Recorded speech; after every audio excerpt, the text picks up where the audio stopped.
बहुत से लोग कहते हैं कि इसमें हमसे आदमी नहीं जोड़े जाते। एक बहुत छोटा सा किस्सा है जिसको शेयर करता हूं। एक बार एक बहुत ही गरीब लड़का था, उसके पिताजी ने उसे एक पुराना कपड़ा दिया कि बेटे तुम इसको $2 में बेच के आओ। तो वो लड़का गया, दिन भर की मेहनत करी और उसे $2 में बेच दिया। फिर वो आ गया, बड़ा खुश हुआ कि भाई मैंने पापा का काम कर दिया। फिर हफ्ते 10 दिन बाद उसके पिताजी ने उसे फिर वही पुराना कपड़ा दिया एक और कही कि भाई इसको $20 में बेच के दिखाओ। फिर वो गया और उसने सोचा कि ये $20 में कैसे बिकेगा, तो उसने उसके ऊपर मिक्की माउस प्रिंट करा लिया और उसे स्कूल के बाहर खड़ा होकर $20 में सेल कर दिया। उसके बाद फिर वो आया, फिर खुश हुआ। फिर उसके पिताजी ने उसे 15 दिन बाद फिर वही कपड़ा दिया पुराना कि इसे $200 में बेच के दिखाओ।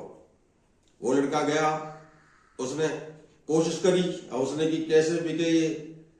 तो वहां पे कोई सेलिब्रिटी आए हुए थे फिल्म के, वो भीड़ में से कूदता हुआ उसके पास चला गया और उससे उस पर ऑटोग्राफ ले लिया कि सर ऑटोग्राफ प्लीज। और उनका ऑटोग्राफ लेने के बाद उस कपड़े की बोली लग गई और उस कपड़े को उसने $500 में बेच दिया। तो जब वो लड़का आया तो उसका बाप भी बड़ा खुश, वो भी बड़ा खुश कि भाई दोनों बड़े खुश। तो लड़के से कही कि बेटा आज तू मेरे पास ही सो जाएगा, और उसको समझाया कि बेटे अब तुम क्या मानते हो कि इस पुराने कपड़े की इतनी कीमत थी?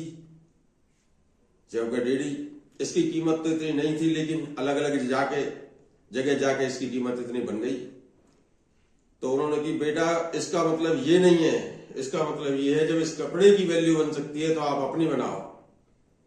और वही लड़का फिर माइकल जॉर्डन के नाम से फेमस हुआ, जो बास्केटबॉल प्लेयर है, और आज उसकी नेटवर्थ 7,000 करोड़ के करीब का है, जो कि मशहूर है।